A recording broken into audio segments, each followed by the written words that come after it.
అసలు మీరేంటో, మీ సిక్కోలు చరిత్రేంటో తెలుసారా మీకు? వంశధార, నాగావళి లాంటి నదులతో కూడిన పచ్చని పరివాహక ప్రాంతం. ప్రసిద్ధ బౌద్ధారామం శాలిహుండంతో పాటు ప్రపంచ ప్రఖ్యాతిగాంచిన అరసవెల్లి, శ్రీకూర్మం, శ్రీముఖలింగం, రావివలస వంటి ఎన్నో పుణ్యక్షేత్రాలు వెలిసిన పవిత్ర స్థలం.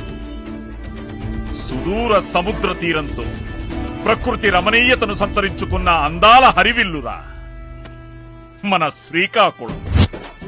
మీ భాష ఉద్దానం కర్జాపనసంత తీయదనం, మీ యాస మందస పాలకోవంత మాధుర్యం, మీ మాట బారువ కొబ్బరి నీళ్లంత తేటదనం, మీ ఆతిథ్యం పలాస జీడిపప్పంత కమ్మదనం,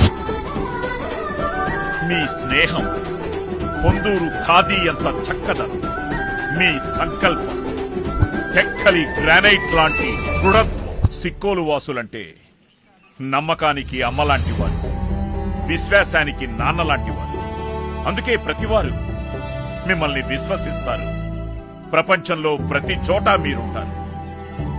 శాంతి మీ ఇంటి పేరు, క్షమాగుణం మీ ఊరి పేరు. ఇదంతా నాణానికి ఒకవైపు మాత్రమే. ఈ మట్టిలో మంచితనము ఉంది. ఆ మంచికి ముప్పొస్తే ఆ శక్తులను తెగనరికే తెగువ మీలో ఉంది. బ్రిటిష్ వారితో పోరాడి వీరమరణం పొందిన వీరనారి గున్నమ్మ మీ సిక్కోలు వాసే.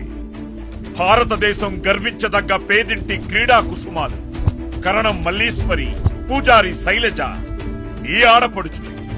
తన కండబలాన్ని, గుండె బలాన్ని ప్రపంచానికి చూపిన ఉక్కు వీరుడు కోడి రామ్మూర్తి మీ జిల్లావాడి. వీరంతా మీకు స్ఫూర్తిదాతలు, మార్గదర్శకులు. ఈ సిక్కోలు గడ్డ ఉద్యమాల అడ్డ, విప్లవాల పుట్టినిల్లు. అందుకే పల్లె పల్లెకు ప్రగతి అనే ఈ విప్లవం కూడా ఇక్కడి నుండే, ఈ సత్యవరం నుండే ప్రారంభమవ్వాలి. భారతదేశానికి మొత్తం ఆదర్శం కావాలి.